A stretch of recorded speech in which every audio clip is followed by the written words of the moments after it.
Radio. Rahim with Frank Warren. We're back on your side of the pond here in London. There's a smile on your face, which is a great indication because, last we talked. Well, that's why there's a smile on my face, because of you. Look at this. It's a love fest. And that's one thing you don't get that often in the press in London is a love fest. Tell me about it. The bigger the fight, the bigger the event, the more accolades you get, the more pushback you'll get often from this side. People will be looking for cracks, looking for opportunities to criticize. And this situation is no different. You had a global event that the world was watching. Most of it seemed to go off without a hitch. But as we discussed a couple of days ago, the main event was something no one was expecting. So one of your prime competitors here in England, especially, Eddie Hearn, immediately took to the cameras and microphone to give his take. First of all, have you heard his take? I haven't actually. Somebody told me. But look, how old is he now? Was he 44? I think that's accurate. Give or take. Look, he's written, like, I'm an older guy and I can say this. He's hitting now the male menopause. That's where he's at. And when you get a bit cranky when you're doing that stuff, it's well known. So he's hitting that. What he should do before he speaks, he should go with AJ and go in that dark room and reflect on things before he opens that motor mouth of his. Well, one of the first things he did say was that AJ now, chins Tyson Fury, knocks him out for sure. He's looking for an Ngannou fight. The AJ Tyson Fury saga, has any of that moved since last Saturday? Have you heard from Hearn? Is AJ on a possibility list? You know what? We got a saying here in England. It's called After the Lord Mayor's Show. Mm. And what it is, in London, they have the Lord Mayor's Show. And it's all it's a pageant. So he comes along on his carriage and all the horses are pulling him. And we call it After the Horses Show. And what means by that is somebody goes around with a shovel afterwards and shovels up all the horse shit. And that's what he does. It's what he's doing at the moment. Fact of the matter is, he had two options. AJ had two options last December and this year to fight Tyson on a 60-40 basis. And they turned it down twice. So why? And all we care about now is delivering the fight, which we've been trying to deliver since last December when Tyson agreed with Skills Challenge to fight AJ. What we agreed last year to fight Usyk, and that didn't happen, is to now deliver that fight, and we'll deliver it now. During these negotiations, the court of public opinion, not just Eddie Hearn, seemed to come down on the side that Fury was avoiding these fights, right? He didn't want the Usyk fight, that he was just toying with AJ. And so we end up with... First of all, how can you be touring with AJ when you're saying it's 60-40, take it? It's there. Call our bluff. We negotiated with him last December. What they didn't tell us that he wasn't ready to fight, that he was looking for a new trainer. And that's why the fight didn't happen. And then when we offered it again this year, they weren't interested. Same terms. Didn't happen. Regarding Usyk, no one ducks Usyk. We signed for it last year. Tyson signed to fight for him last year with Skill Challenge. We agreed that fight to take place last December, and Usyk pulled out because he was injured. They then said they would put it on in February. It didn't happen because the arena wasn't built. Then they said April, and the arena wasn't built. Then their contracts expired with Skills Challenge, and we then entered into terms with them. If you remember, they agreed the terms that Tyson publicly put out, which is a 70-30 basis. That was agreed, and then they pulled out because Skills Challenge came back in and said we'll do the fight in December, and they signed with them. Consequently, we were told by, and you can go back and check out the videos of it, Alex Krasik said that we will be expecting a offer in the next 2 weeks. We never, ever, ever, ever got an offer. The only offers that were made were by us. And that drifted on, and then subsequently their contract expired recently with Skills Challenge, and then the fight was made thanks to the good offices of His Excellency and Seller, and we done the deal. Even with all that being true, if that's entirely accurate, what you just said, 100% accurate.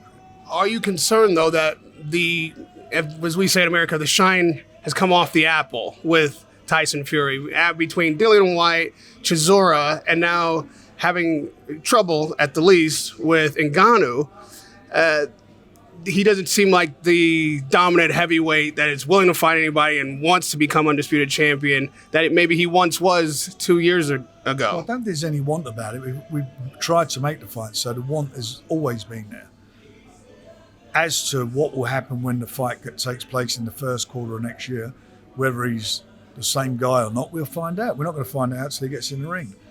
But regarding the fight that took place over the weekend with Ngannou, to be quite honest about it, Tyson didn't look his normal self. He wasn't that guy. He won the fight.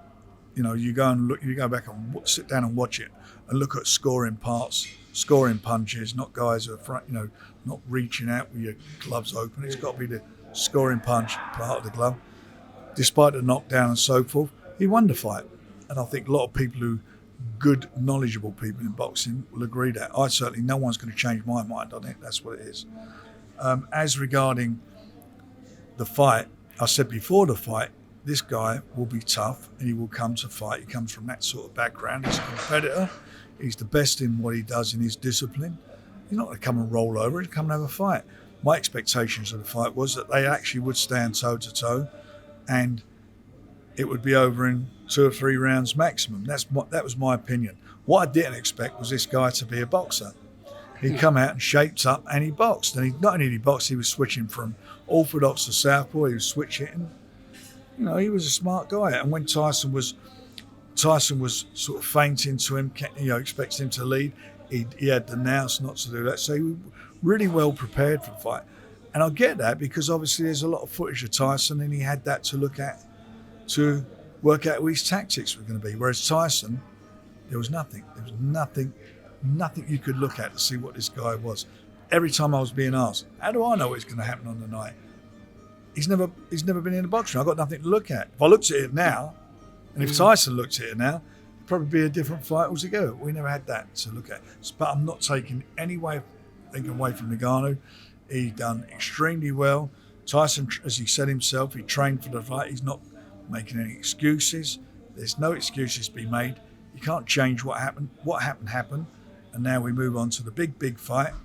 And all those people who have got making all their points, we're going to find out whether they're right or wrong. Last one on this particular angle of the topic, because a heavyweight champion, especially the caliber of Tyson, I think what was surprising was not just Ngannou's abilities, but you would think that a pound-for-pound number one would be able to make adjustments. We've seen Tyson Fury do things as a heavyweight that we've only seen middleweights do before him. So then the observation comes, well, has he gotten old overnight is the thing we've heard. Well, it's a good point and a valid point you make. We'll find out. You're only going to find out in the next fight. I think he had an off night and won. And that happens. I mean, I can think back over the years, some of the fights where the greats were involved, with Muhammad Ali, a couple of fights that we would say should have absolutely done a job on it. Although he was a boxer, you think about Spinks, everybody thought that was a mismatch and whatever chance, and things happen. Although he's a boxer, this was an unusual situation. But what happened, whatever way you want to look at it, it was exciting. It was on the edge of your seat because what is going to happen here? There was all that about it. And that's what the public paid for. They played to be entertained. And they certainly were entertained with that fight and the undercard. It was a cracking event, fabulous event. And that's what it's all about. Because at the end of the day, we can all say these things, but what matters is that the public are entertained. And they were certainly entertained. Now, we know that December 23rd doesn't appear to be the date. No one said, it's not certain. So if that's that in the ring on Saturday. Right. So, but that only feeds the narrative. Well, Tyson can't be ready for the 23rd. He's too hurt. He's not going to be ready for the 23rd. It's not he's too hurt. He's been in a camp for 12 weeks leading up to the fight. He's a professional boxer at the highest level. He fought a guy who's an unknown quantity who actually turned out to be a real good competitor. More importantly, he's had a child born in that period of time. He's got a new son. was bored. He spent no time with him. And had it been what the so-called opinion was, that it would be all over in 1 or 2 rounds, the 23rd I think would have happened, but it didn't. And it was a hard night, harder than usual night for him, and he needs to go and rest up, let his body rest up from that camp. I don't go back-to-back camps after that fight, going into back-to-back camps. He needs to let his body recuperate and then get back into his camp. And so the fight gets postponed for a couple of months. It's no big deal. Listen, people, it really pisses me off. People talk about, this fight, how long does it take to happen? Do you know what? Ngannou. Ngannou. Or Usyk. No, not even him. Usyk. We're trying on him. Usyk fought last August against AJ. Our team, Tyson, signed to do that fight in December. It didn't happen, as we just explained. But it's on in less than 18 months. Unification of 4 fights. Lennox Lewis and Mike Tyson took 10 years to happen. Lennox never fought Riddick Bowe. Pacquiao, Mayweather. How long did that take? At least 5 years, too long, probably 8 altogether. This is probably the quickest fight that's ever been put together. So let's stop with all the nonsense and all the haters out there and all, that's just not how it happened. Go and look at the history of these type of fights, how long they take to happen. This is happening.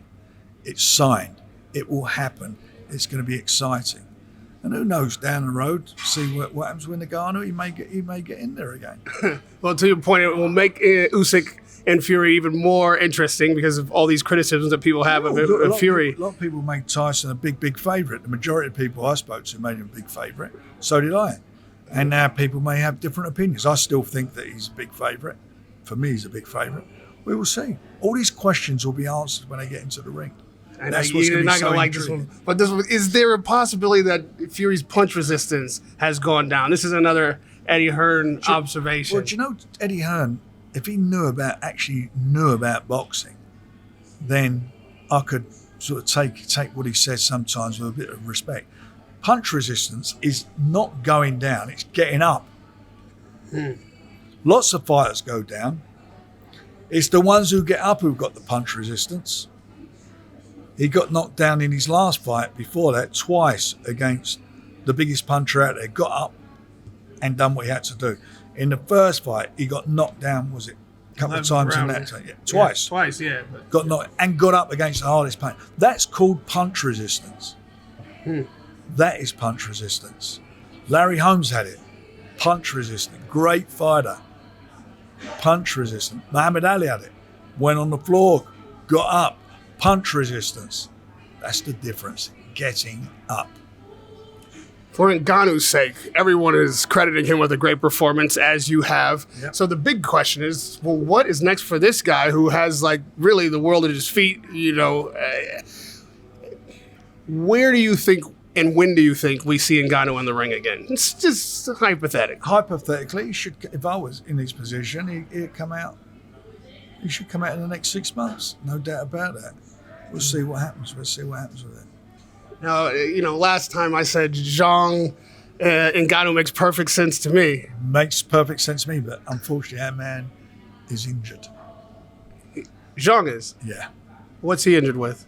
He's got an injury, so he's out he'll be out till early next year. And how much involvement do you or can you have with Ngannou's future? I mean, you put him in the spot he wanted to be in so badly. Nothing better. We work with Seller and His Excellency, and we'll have, going forward, we will work together on it. There's been reports that even if, which apparently is the case, Fury and Usyk isn't happening on the 23rd, that there could be a card on the 23rd in Saudi without them. I would imagine that it may be without them, but not without you. I can't comment on that at the moment. Mm-hmm. Hypothetically, if we were to have a 23rd bout, what might you like to see? Like, who made a distinction of themselves last time out where you think Saudi would like to see them again? Who made a distinction himself? I think Joe Parker did well, Bacoli did well, Moses did well. I don't want to be rude. the big tall, what's his name? Makhmudov. Ah, okay. Yeah, one round blowout, didn't he? He did well.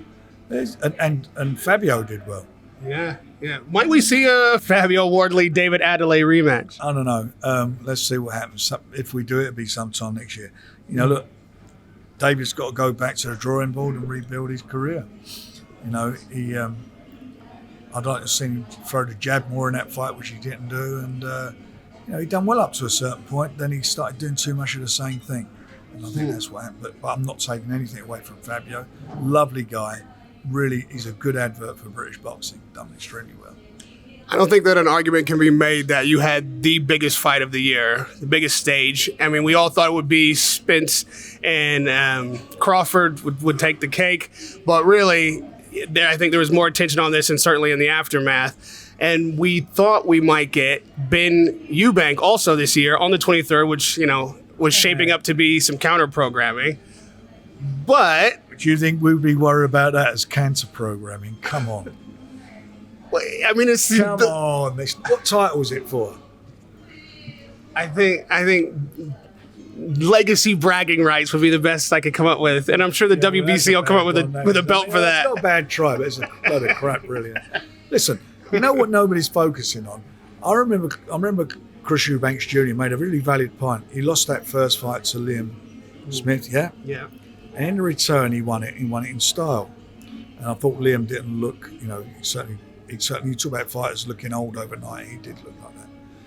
But he said himself, not me, these are his words, that making that weight, draining himself to get down to the weight that fight was potentially being made against Ben, really left him so weak. Why would he put himself through that again? And who would let him? Would the Boxing Board of Control let him happen, even if they sanctioned it, which I don't think they will do, because they've appealed that decision over the drug taking, his two failures to regarding his drug testing positive. So until they hear that, I can't see that fight happening. And it's all you keep hearing, all this stuff. It's like motor mouth keeps coming out of all these things are going to happen, they're going to happen. Anthony Joshua, in the last 2 months, is going to fight 10 different people, to my knowledge. And he keeps banging on about the same fight because it's getting diminished what's going on over there, which is making this fight between Conor Benn and Eubank again. And, who cares, who knows? Conor, go and get yourself clean and go and get on with your life and get your business done. What I mean by getting clean, go before the board and deal with it. Why haven't they dealt with it? You want to fight, the solution to fighting is to go and have the hearing. And there's no problem. Why wouldn't you have the hearing? You say Ngannou should fight in the next 6 months. Joshua doesn't have a fight. Eddie said that they're calling him out. Who do you think wins that fight? Who do I think wins that? I don't know, really. Who do you think wins it?